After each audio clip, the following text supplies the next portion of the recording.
My sister called me Disgrace during dinner. Then her fiancé turned and said, "Your Honor," loud enough for everyone to hear. Funny how the truth never stays buried for long. Not when you've spent 5 years clawing your way back from silence. Not when the name they tried to erase becomes the name they can't ignore. My name is Rowan Ellis. I'm a judge in Savannah, Georgia. And 5 years ago, my family didn't just turn their backs on me, they erased me. They erased my name from invitations, my voice from family conversations, my presence from every holiday photo and charitable gala. I was no longer the Ellis daughter, I was the one who betrayed the dynasty, the black mark on their perfect lineage. The cautionary tale they never spoke aloud, but everyone understood. I left without a fight, without a final word. And they thought that meant I'd surrendered. But silence isn't surrender. Silence is where resolve sharpens. The night it all began, I remember walking into that Thanksgiving dinner exhausted. I had just left a courthouse packed with eviction cases. I was in my early 30s, barely sleeping, still believing that doing good work would earn respect, even from people who measured value by net worth and pedigree. But that night, Grant, my older brother, stood up with a wine glass in hand and toasted my failure. To Rowan, he said, his smile laced with mockery. The only Ellis who thinks lawsuits are more noble than scalpels. The laughter that followed wasn't loud. It was worse, tight, knowing, complicit. My mother looked down at her plate. My father adjusted his cufflinks. Not one person at that long, glittering table spoke for me. That was the night I left. Packed my things. Moved out. Shut the door behind a chapter that never really included me in the first place. For 5 years, I lived like I didn't have a family.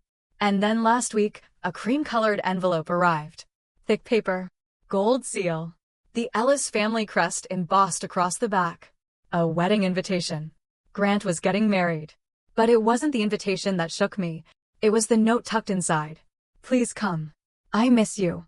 They don't know I'm writing. Mom."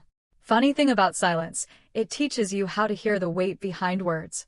And in that moment, I didn't feel guilt. I felt the ground shift. Because if they thought I was still the girl who walked away quietly, they were about to meet the woman who learned to return with truth. Long before I ever stepped foot in a courtroom, I had already been tried and sentenced by my own family. Growing up in the Ellis household meant two things. Appearances mattered more than affection, and Grant would always come first. He was the golden boy, top of his class, captain of the tennis team, pre-med at Duke. My parents adored him. Our relatives admired him. And me? I was the footnote. The bright girl who just needed to stay quiet, smile politely, and not make waves. I did everything right. At least, I thought I did. I never broke rules. I got straight A's. I played piano. I volunteered at the local library. But when I turned down an offer to study biology and chose pre-law instead, it was like I'd slapped a legacy in the face. My father said, "Law is for people who argue because they don't know how to heal." My mother just blinked and said, "You'll grow out of this phase." I didn't. College came and went, and when I was accepted into Harvard Law, I remember walking into the kitchen with my acceptance letter, heart racing, eyes shining. My mother barely looked up from her coffee. "That's nice, dear," she said. "Did you send your brother that article on liver transplant advances?" That night, I ate dinner alone. Every milestone I hit was met with silence or condescension. Passed the bar? Well, let's hope you don't burn out. Got my first courtroom victory? Just don't get too attached to these charity cases. But Grant could miss curfews, drop classes, and bring home girlfriends who only lasted 3 weeks, and he was still the pride of the family. My father called him the future of Ellis medicine. My mother said he was born to carry the name. I was just Rowan. When our grandfather, Judge Walter Ellis, was alive, he was the only one who saw me. He'd take me to lunch at this little place near the courthouse. He'd tell me stories about the law, about fairness, about the quiet strength of listening before speaking. He was the first person who told me I had the spine of a judge. "Justice without fear," he'd say, tapping my temple with 2 fingers. "It starts in here." He gave me the Silver Lady Justice pendant the day I passed the bar. "You earned this," he said. "Not because of who you're related to, but because of who you are." 3 months later, he was gone. The house got colder after that. Quieter. And so did I. Then came Thanksgiving 5 years ago. That dinner will stay etched in my memory like courtroom stenography. The dining room was glowing with candles. My father had just uncorked a $300 bottle of wine. The guest list that year was bloated: old family friends, Grant's med school buddies, even some donors to my parents' foundation. I arrived late. I had an emergency arraignment that afternoon, and I hadn't had time to change. My shoes were scuffed. My jacket smelled faintly of courthouse paper. When I walked in, the room slowed, just for a second. Long enough for Grant to notice. He stood when I reached the table, drink in hand. "Everyone," he said, smiling, "let's raise a glass to the black sheep in the room, Rowan, the courtroom warrior who traded scalpels for subpoenas." There was a pause, just a heartbeat, before the room laughed. Light, sharp, calculated. The kind of laughter that wounds without needing to shout. I looked to my mother. Her eyes were wet, but she didn't speak. My father? He kept carving the turkey. No one came to my defense. No one said my name with anything but pity. I don't remember leaving. I just remember the cold. The way it sliced through my coat. The way my fingers shook as I packed my car later that night. I took what I could: some books, a couple framed photos, my grandfather's letter I hadn't opened yet. I drove away in silence, leaving behind a family that never really wanted me in it. And they never called. Not once. For 5 years, I built a life without them. I took on cases that no one else wanted. Tenant rights. Eviction freezes. Probation injustices. I kept my head down, but my name kept rising. Last year, when I was appointed to the bench, the youngest female state judge in Georgia, the press covered it. Awards followed. A few op-eds. Even a podcast episode. But from the Ellis family? Not a word. I figured they had washed their hands of me. I accepted it. Maybe even needed it. Until that envelope arrived. It was like a ghost rising from the grave. Grant's wedding. To a woman I'd never heard of. And a secret note from my mother, folded inside like a whisper. "Please come. I miss you." Did she mean it? Did she regret staying silent that night? I didn't know. I still don't. But something in me shifted. Not because I wanted to be part of their world again, but because I needed them to see the woman they tried to erase. Not angry. Not broken. But standing. Unshaken. The moment I pulled into the Ellis estate for the rehearsal dinner, I knew. The trees were trimmed to perfection, the gravel path freshly laid, the kind of false polish only money could buy. But beneath it all was the same rot I had walked away from years ago, still there, still festering, still pretending to be something noble. Inside, it smelled of old flowers and newer lies. They seated me at the far end of the long banquet table, tucked between two cousins who barely met my eye. The place cards were embossed, the centerpieces so oversized they blocked any view of the couple. I wasn't there to celebrate. I was there to be tolerated, observed, judged quietly.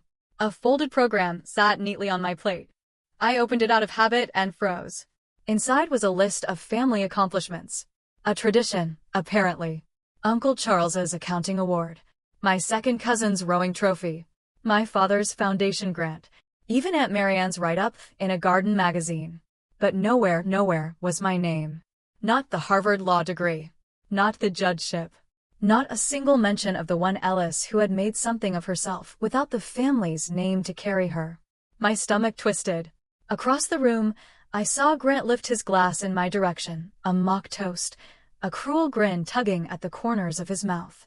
I smoothed the paper flat again, each motion a practiced control. Under the table, I touched the Lady Justice pendant at my collarbone, its cool surface grounding me. Not now. Not here. Later that night, the cocktail party picked up in one of the estate's grand salons, the kind of room designed to impress, all crown molding and chandeliers, the air thick with generational wealth and quiet malice.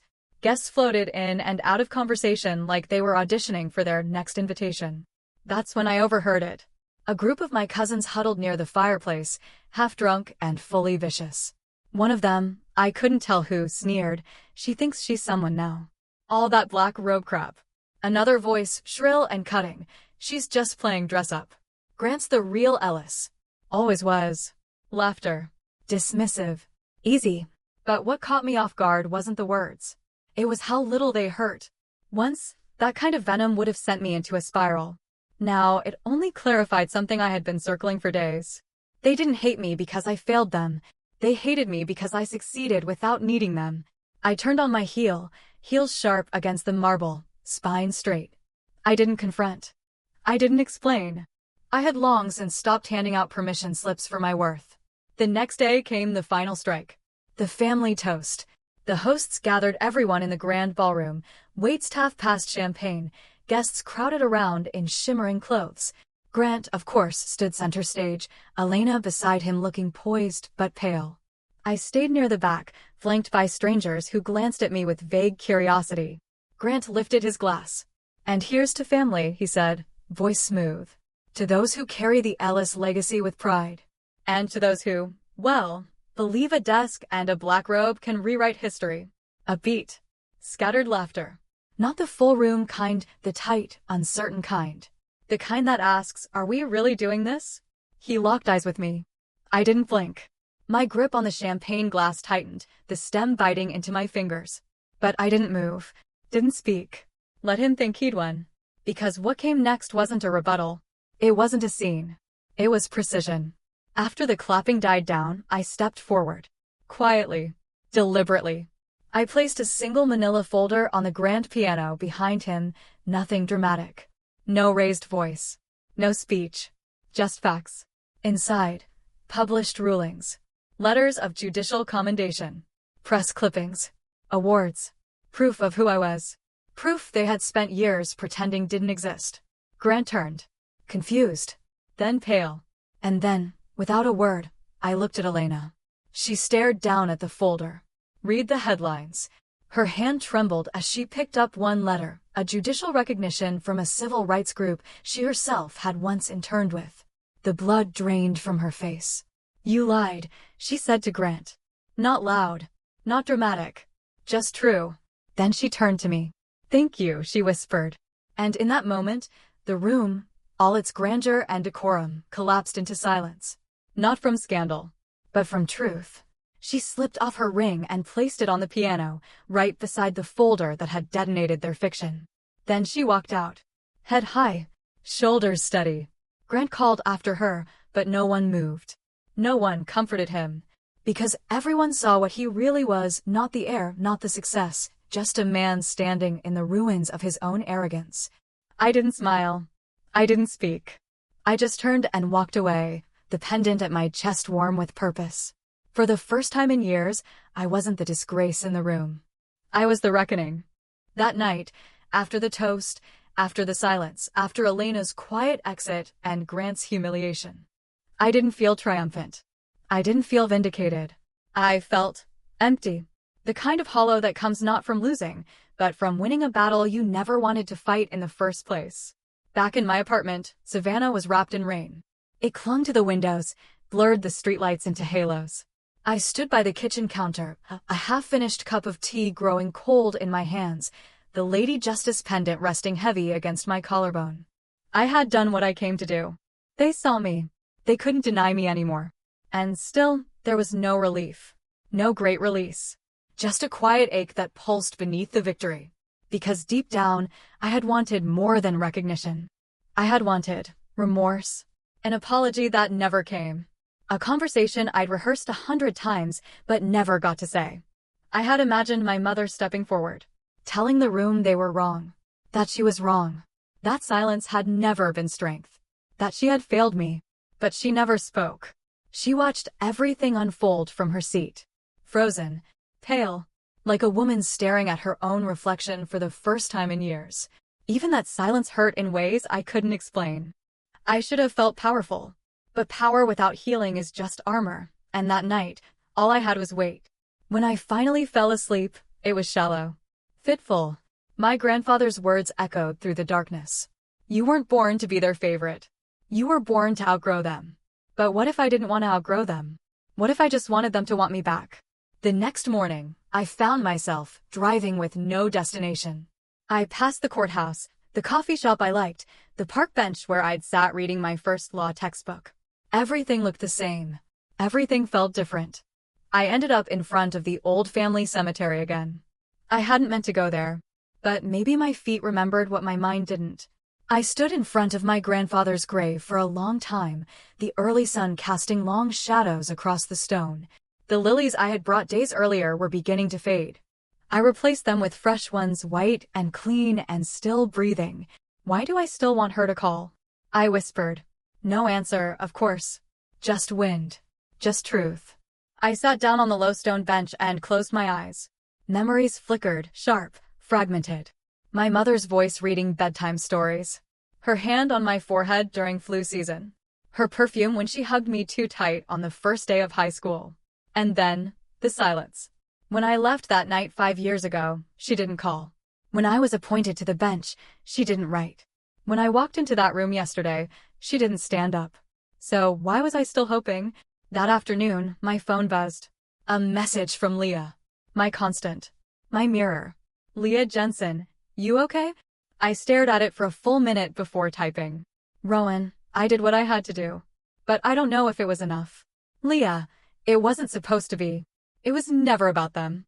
It was about you not shrinking anymore. She was right. But knowing the truth doesn't always make it feel easier to live with. Later that night, I got the call.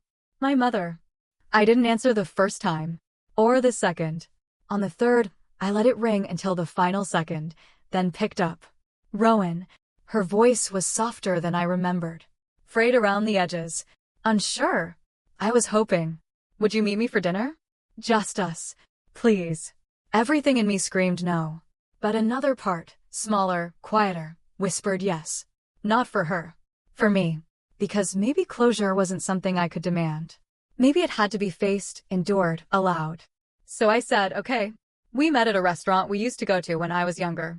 A quiet place with white tablecloths and too many forks. She was already there when I arrived, sitting by the window with a glass of wine she hadn't touched. She stood when she saw me. Smiled too fast. I didn't smile back. Dinner was awkward. Stiff conversation. Weather. Headlines. The city's latest attempt at gentrification. And then she said it. I owe you an apology. I looked at her. I believed what Grant told me, she continued. That you left because you couldn't handle the pressure. That you had a breakdown. I said nothing. I wanted to reach out. I did.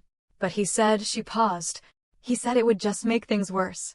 That you didn't want anything to do with us. And you believed him? Her silence was answer enough. She reached into her purse and pulled out a small velvet box. Slid it across the table. Inside, the original pendant. Lady Justice, blindfolded and resolute. It's yours, she said. Always was. I didn't thank her. Some things can't be undone with heirlooms. I closed the box and slipped it into my coat pocket. They buried me once, I said, standing. I won't let them do it again. She blinked. Tears welled but didn't fall. I left. That night, I sat on my balcony, rain soft on the railings, city lights humming below. I wasn't angry. I wasn't broken. I wasn't waiting anymore. That part of me, the part that needed them to see me, was fading. In its place stood someone quieter. Clearer. Whole. Not because they apologized, but because I no longer needed them to. The smear campaign started less than 48 hours after the rehearsal dinner. At first, it was subtle. A few whispers online. A vague blog post titled "The Truth About a Rising Star on the Bench." Then the tabloids took it and ran. Insider sources revealed Judge Ellis's mental health history. Was her appointment political favoritism? There were no names. No direct accusations. Just insinuations. Just enough to stain. I knew exactly who was behind it. Jameson, no, Grant, had always known how to wield shame like a scalpel. And when manipulation failed, he used erosion. Chip by chip, undermine what someone believes about themselves until they crumble. But I had spent 5 years building brick by brick. And this time, I didn't come unarmed. I didn't respond. Not emotionally. Not online. Not in person. Instead, I reached for the file already prepared in my desk drawer, something Leah and I had built weeks earlier, not out of paranoia, but out of clarity. I wasn't naive anymore. Inside was a full press kit, verified court appointment records, letters of recommendation from 3 senior judges, including 1 federal, peer-reviewed publications on housing reform, awards, news articles, photos with the families I'd helped, the communities I'd protected, and 1 simple quote, printed at the top of every page. Facts are stubborn things. John Adams. That morning, as the whispers reached a crescendo, we released everything. No drama. No hashtags. No apologies. Just proof. The effect was immediate. By noon, journalists were retracting speculative language. Talk radio flipped the narrative. Not about me, but about him. Editorials started to call it what it was, a coordinated smear from a bitter insider with too much money and too little moral weight. Within hours, Grant's own PR firm dropped him. Rumors swirled that donors were pulling out of future Marin Foundation projects. Public sympathy turned fast and sharp. People don't like a bully, especially one with a Rolex and an inferiority complex. But I didn't bask in it. I didn't post a victory thread. I went back to work. I presided over hearings. I ruled on motions. I wore my black robe and sat in silence while defendants stood in front of me, wide-eyed and scared, needing someone to see them as more than their worst mistake. And in those moments, I remembered, this is who I am. Not because they failed to see me, but because I never stopped seeing myself. 2 days later, I received an invitation to the Ellis family's post-wedding brunch. I didn't attend. Instead, I drove out to the courthouse early that morning and parked across from the community legal aid office, the place where I took my first internship. I sat in the car for a while, engine off, watching the front steps. At 8:06, Elena Hart walked out. No makeup. No designer dress. Just jeans, sneakers, and a worn leather bag slung across her shoulder. She paused at the edge of the sidewalk, then spotted me across the street. I didn't wave. She didn't either. But she crossed. When she reached the car, she opened the passenger door and slid in without asking. I filed for annulment this morning, she said, her voice clear. Turns out Grant never told me he was under investigation for malpractice cover-ups in 2 counties. I didn't flinch. Just listened. I believed him, she said, eyes fixed ahead. About you. About what you did. About who you were. I believed all of it. And now? I believe my own eyes. There was silence between us. But not the heavy kind. The kind that settles after a truth has finally landed. She reached into her bag, pulled out a manila envelope, and placed it on my lap. What's this? Everything, she said. Emails. Copies. Internal memos. He's done more than lie about you. He's compromised patient records. Falsified funding documents. I blinked. Why give this to me? Because I want to help bring him down, she said. The right way. The legal way. I want to be part of what comes next. And, just like that, the circle turned. The woman he tried to use, tried to impress, was the one who now stood beside me. Not for revenge. But for truth. She got out of the car. Walked down the block. Disappeared around the corner. And I sat there, envelope in hand, heart steady, not racing. Because this wasn't rage. This was readiness. For the first time, the Ellis name wouldn't be used as a shield or a weapon. It would be a case file. Filed. Reviewed. Argued. Judged. Just like any other. Just like it should be. It didn't end with a bang. No arrests. No lawsuits. No tabloid-worthy courtroom showdown. No final scream across a dinner table. It ended in meetings. Quiet hearings. Carefully worded memos. Stern letters from oversight committees. Grant's career didn't implode overnight, it deflated, slowly, like an overinflated balloon exposed to air too thin to sustain ego. The board at the Marin Foundation restructured. The press coverage turned cold. Speaking invitations were rescinded. One by one, doors that used to open before he knocked began to close. And this time, no amount of wine-soaked charm or curated smiles could spin it. But I didn't watch any of it unfold. Not directly. Not with glee. I was busy building something else. Something mine. The federal judgeship offer came through 5 weeks later. It had been in discussion since the start of the year, long before the wedding debacle, but now it felt inevitable. Earned. When I signed the appointment letter, my hand didn't shake. Not because I was used to victory, but because I'd learned how to hold the pen steady through loss. I kept the moment small. No press. No party. Just a quiet dinner with Leah, a glass of Merlot, and a long walk under Savannah's orange dusk sky. We talked about the community fund we were launching. Legal access for low-income families. A mentorship program for girls of color interested in law. A foundation not in name, but in function, built on presence instead of legacy. I want to build something that isn't about redemption, I told her that night. I want to build something that never needs it in the first place. She nodded, then grinned. Rowan Ellis. Your Honor. You've always been building. You just stopped apologizing for it. A year passed, and then one evening, I stood on the steps of the Charleston Community Justice Gala, an event I co-chaired, wearing a black gown that hugged confidence more than fashion. The building behind me buzzed with conversation and clinking glasses. Inside were hundreds of people I respected: lawyers, advocates, former clients, and volunteers. Not one of them cared who my brother was. They only knew who I had chosen to become. As I made my way through the ballroom, I saw them. The people who had carried me when I couldn't carry myself. The woman whose eviction I had overturned. The teenage boy whose record we had cleared. A young attorney who whispered, "You're the reason I applied to law school." I smiled, thanked them, listened. But I didn't shrink. I no longer confused humility with silence. I excused myself and walked toward the long bay windows, Savannah Harbor glowing beyond the glass. The city pulsed gentle, humid, forgiving. I touched the pendant around my neck. Lady Justice. It still hung there, steady and silent. My grandfather's voice echoed in my mind like it always did when I was standing at the edge of something meaningful. Real power isn't loud, Rowan. It just endures. Behind me, the lights of the ballroom shimmered. Ahead, the future stretched wide. I thought of Grant. I didn't hate him. That was the strangest part.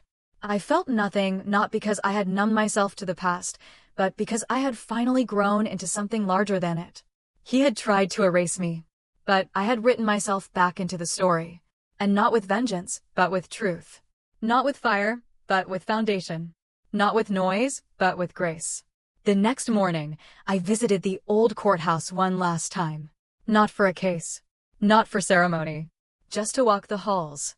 It smelled the same old wood, ink, rain lingering in the stone. The bailiffs nodded. Clerks smiled. A few interns whispered when they saw me, but I didn't mind. I paused outside my old chambers. It was quiet. A junior judge would be moving in soon. I had already boxed my things. Left only one thing behind, a small framed note that Leah had written for me 5 years ago. You do not owe the world a softer version of your truth. I took a breath and walked out. The past didn't need to be burned. It just needed to be left where it belonged, behind me. That afternoon, I got coffee on a bench overlooking the city square. Families passed. Dogs barked. Wind teased the edge of my skirt. And then I saw her. Elena. She wasn't in heels or a tailored dress. Just jeans and a loose cardigan. She was walking a dog, a small rescue mutt, all tongue and energy. She didn't see me at first, but when she did, she smiled. We nodded. No words, but the look said everything. We had both survived the same lie, from opposite sides. And neither of us would ever go back. I don't think healing is a clean break. It's not dramatic. Not cinematic. It's slow. A process of choosing peace over proving a point. Of learning how to love without waiting for someone else's permission. Of showing up for yourself on the days when no one else does. That's what this was. Not revenge. A return. To who I always was. And finally, I could breathe again. Now I want to ask you something. What would you have done if your own family tried to write you out? Would you have fought for your name? Or would you have walked away? Would you choose to stay silent? Or would you let the truth speak for you? Sometimes, the deepest scars don't come from strangers. They come from the people who were supposed to love us first. And sometimes, choosing yourself isn't selfish. It's survival. Thank you for walking this journey with me. If you've ever felt erased, I hope this story reminded you. You are not invisible. You are not replaceable. And you do not need to shrink to be seen.